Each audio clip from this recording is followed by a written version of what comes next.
라이트 앤 딜라이트 말씀 묵상의 시간입니다. 거룩하신 아버지 하나님, 오늘도 저희들이 주님의 은혜와 사랑을 의지하고 주님의 말씀 앞으로 나아갑니다. 우리에게 말씀하여 주실 주님, 그 말씀으로 우리의 삶을 채우게 하시고 주님의 말씀대로 따라 사는 기쁨을 누리게 하여 주옵소서.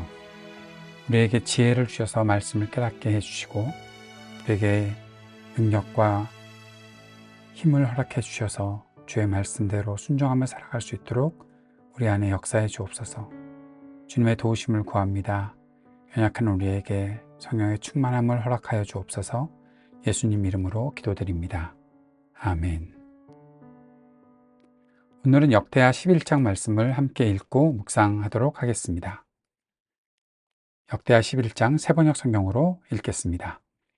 르호보암이 예루살렘에 이르러 유다와 베냐민 가문의 동원령을 내려서 정병 18만 명을 소집하였다. 그는 이스라엘과 싸워서 왕국을 다시 르호보암에게 돌리려고 하였다. 그러나 그때에 주님께서 하나님의 사람 스마야에게 말씀하셨다.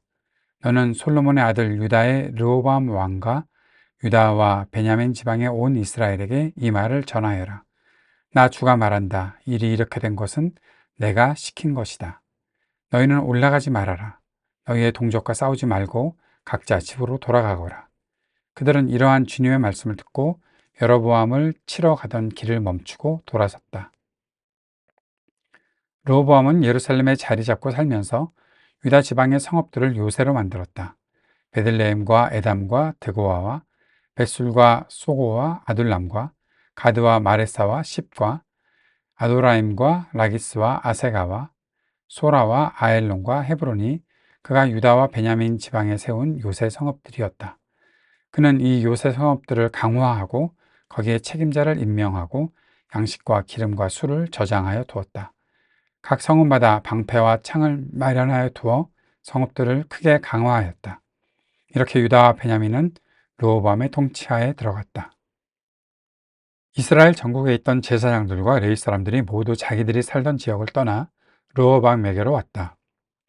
레위 사람들이 목장과 소유지를 버리고 유다와 예루살렘으로 온 것은 여로보암과 그의 아들들이 그들에게 주님을 섬기는 제사장 직분을 수행하지 못하게 하고 따로 제사장들을 세워서 여러 산당에서 수염소 우상과 자기가 만든 송아지 우상을 섬기게 하였기 때문이다.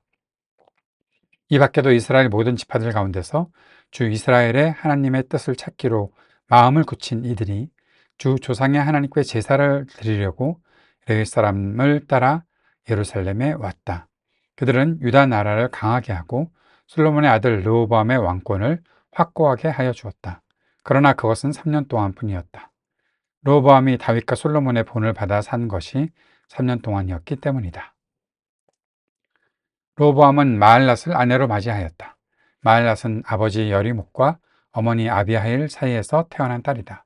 그의 아버지 여리못은 다윗의 아들이고 그의 어머니 아비하일은 이새의 아들인 엘리압의 딸이다. 마할랏과의 사이에서 세 아들 여우스와 스마랴와 사함이 태어났다. 그 뒤에 르호보암은 압살롬의 딸 마아가를 아내로 맞아들였는데 마아가와의 사이에서는 아비야와 아떼와 시사와 슬로밋이 태어났다. 르호보암은 아내 18명과 첩 60명을 거느렸고 그들에게서 아들 28명과 딸 60명을 보았지만 그는 다른 아내들이나 첩들보다 압살롬의 딸 마아가를 더욱 사랑하였다. 르호보암은 마아가의 아들 아비야를 자기의 후계자로 삼을 생각이었으므로 왕자들 가운데서 서열을 가장 높게 하였다. 르호보암은 슬기롭게도 자기 아들들에게 유다와 베냐민 전 지역과 요새 성읍들을 나누어 맡기고 양식도 넉넉하게 되어 주었으며 아내들도 많이 얻어 주었다. 역대하 11장은 르호보암의 이야기가 계속 진행되고 있습니다. 여로보암이 이제 북이스라엘이라고 하는 그 사람들, 이스라엘 백성 거의 전부 다라고 말해도 되겠죠. 유다와 베냐민을 제외한 모든 이스라엘의 10지파와 함께 북이스라엘 왕국을 세우게 되는 그런 과정이 생기니 이제 르호보암이 거기에 각성하고 이제 정병 18만 명을 소집하여서 이스라엘과 싸우려고 하였습니다. 그래서 왕국을 다시 통일왕국을 만들어 보겠다라는 그런 생각을 했던 것일지도 모르겠습니다. 그러나 이때 주님께서 스마야에게 말씀하셨고 하나님의 사람 스마야가 르호보암에게 이 말을 전하게 되지요. 일이 이렇게 된 것은 내가 시킨 것이다. 너희는 올라가지 말아라. 일이 어떻게 이렇게 된 것을 말합니까? 북이스라엘이 이제 따로 왕국을 분열시키고 남쪽 유다와 대적하게 되는 다윗과 솔로몬이 이루었던 그 통일 왕국의 시대가 깨어지고 이제 그렇게 나라가 갈라지게 된 것은 하나님께서 시키신 것이다 라고 말씀하신 것입니다. 왜 이런 일을 하셨을까요? 이 모두가 역대기는 밝히지 않지만 바로 솔로몬의 죄악 때문이지요. 다윗 덕에 솔로몬은 통일왕국을 그대로 유지하며 살긴 했지만 솔로몬 때에 수많은 우상들이 들어오고 또 하나님께서 하지 말라고 하는 일을 솔로몬이 계속해서 했기 때문에 결국에는 이렇게 분열된 것이다. 그러니 싸우지 말아라. 특별히 이 한 민족이 동족과 싸우는 일이 어떻게 합당하겠느냐. 각자 집으로 돌아가라. 라고 하나님께서 말씀하셨고 아직까지 르호보암이 주님의 말씀을 잘 듣는 것 같습니다. 여로보암을 치러 가던 길을 멈추고 돌아서는 장면이 나타나 있습니다. 그 후에 르호보암은 예루살렘의 자리를 잡고 살았다라고 얘기하고 있죠. 그런데 위기가 닥쳐온 것이죠. 유다 지방의 성읍들을 요새로 만들고 그렇게 이제 방어벽을 세워야 하는 일이 되었다라는 것입니다. 이 성읍들을 강화하려고 거기에 책임자를 임명하고 또 양식과 기름과 술을 저장하여 두면서 이 일들을 하고 있었던 르호보암의 모습을 보게 되고 유다와 베냐민이 르호보암의 통치하에 들어갔다라는 것입니다. 여로보암의 이야기는 기록되어 있지 않지요. 역대기는 여로보암의 이야기를 이렇게 설명하지도 않습니다. 르호보암과 함께 쭉 이어져 가는 다윗과 솔로몬의 그 자손들의 이야기들이 계속 진행되고 있는 것들을 보게 되고 여로보암은 그저 분열 왕국을 시작하게 된 한 사람으로 잠깐 이름이 등장했던 것입니다.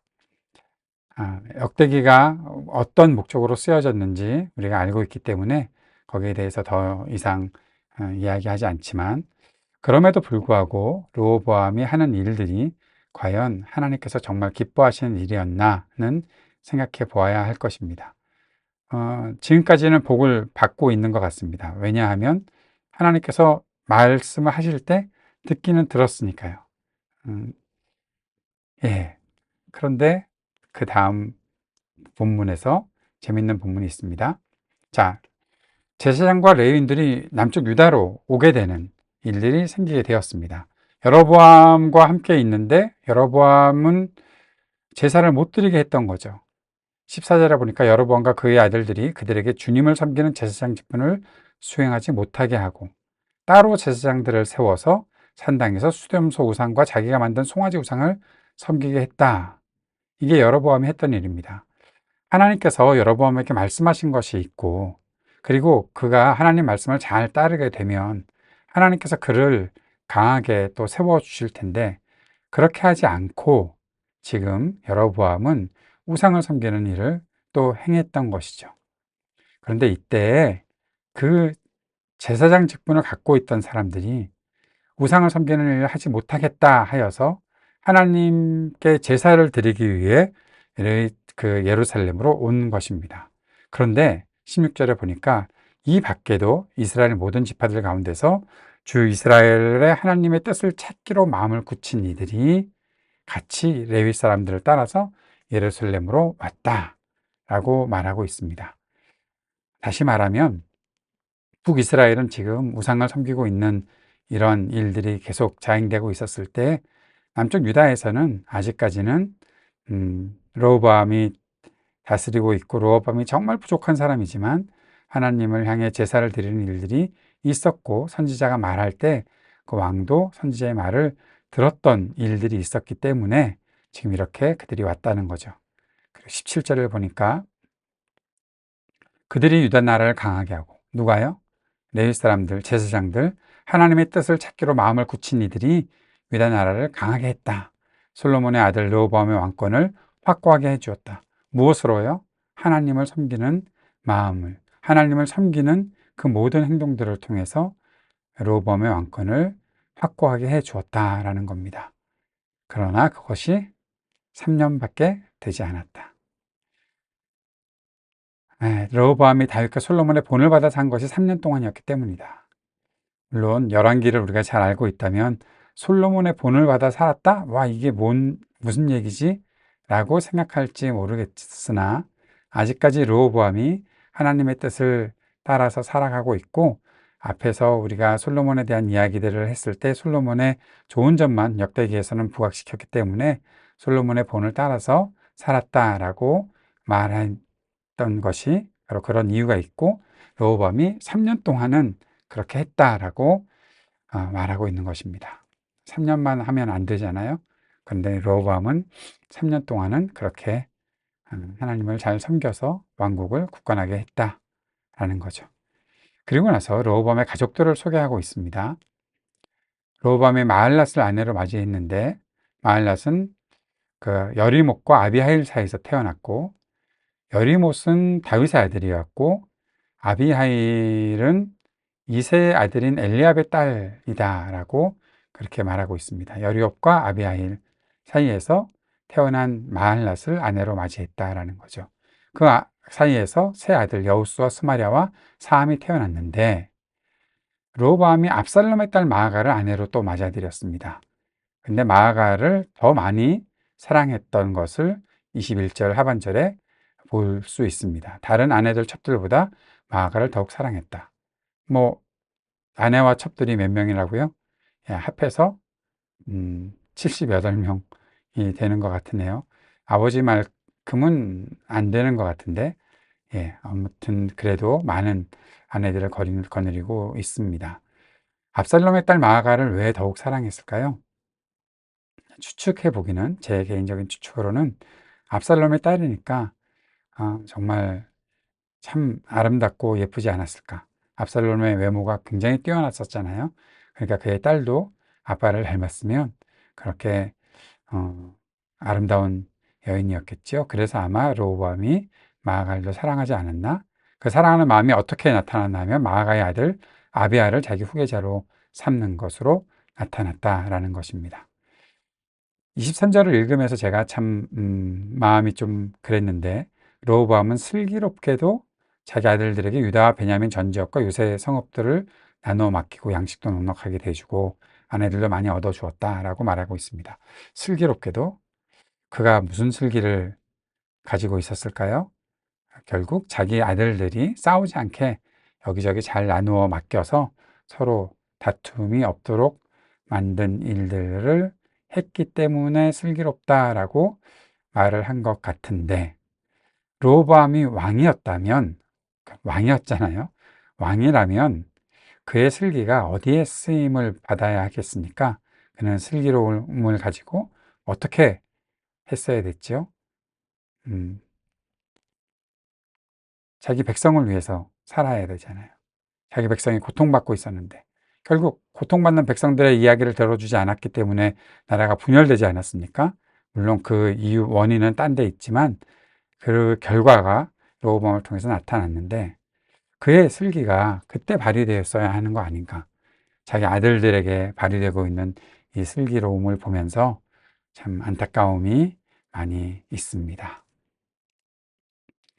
오늘 본문 말씀을 통해서 우리가 묵상하고 적용해 보는 내용들 정리해 보겠습니다. 하나님의 말씀을 듣는다면 복을 누릴 수 있다는 사실을 우리가 알게 되죠. 어떤 일을 시작하기 전에 하나님을 찾아야 하겠다. 다윗이, 솔로몬이 결국 복을 얻었던 것은 그들이 하나님을 찾았기 때문이잖아요. 기도하며 말씀을 듣는 것이 가장 우선이 되어야 한다는 것이죠. 어떤 일 하기 전에 하나님께서 무엇을 말씀하시는지를 잘 듣고 따를 수 있어야겠습니다. 하나님을 섬기는 일을 막았던 여로보암, 결국 자신을 파멸시키는 행위를 했던 것이죠. 자신의 욕심만을 위해서 통치하고 자신의 욕심만을 위해서 우상을 숭배하는 그런 통치자는 백성을 괴롭게 만든다라는 사실을 우리가 기억해야 하겠습니다. 이 땅의 지도자들이 자기 욕심이 아닌 하나님을 섬기는 일, 백성을 돌보는 일에 최선을 다할 수 있기를 위해 기도하고 그런 지도자가 세워지기를 위해 우리 함께 기도해야 되겠습니다. 고통의 때에도 하나님께 온전히 예배하고자 하는 사람들이 있다라는 것도 우리가 본문을 통해서 보게 되는 내용이죠. 어려움의 때에 하나님을 예배하기 위해 자신의 삶의 터전을 옮겨가는, 온전히 예배하기 위해서 살아가는 사람들, 그들이 있다는 것을 기억하고 오늘 우리도 하나님을 예배하기 위해 마음을 다하고 또 성심으로 움직일 수 있는 그런 우리들이 되었으면 좋겠습니다. 자기 자신과 자신의 가족만을 유익하게 하는 것 참된 지혜 아니죠. 특별히 지혜로운 지도자라면 백성을 유익하게 해야 한다라는 것이고, 우리가 지혜를 가지고 산다면 나에게 초점 맞추지 말고 이웃들에게 초점을 맞추는 그러한 삶을 살아가야 하고, 이웃들을 위해서 우리의 지혜가 잘 사용될 수 있도록 그렇게 오늘도 기도하며 말씀 앞에 살아가야 하겠습니다.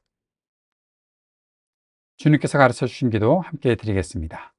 하늘에 계신 우리 아버지, 아버지의 이름을 거룩하게 하시며 아버지의 나라가 오게 하시며 아버지의 뜻이 하늘에서와 같이 땅에서도 이루어지게 하소서.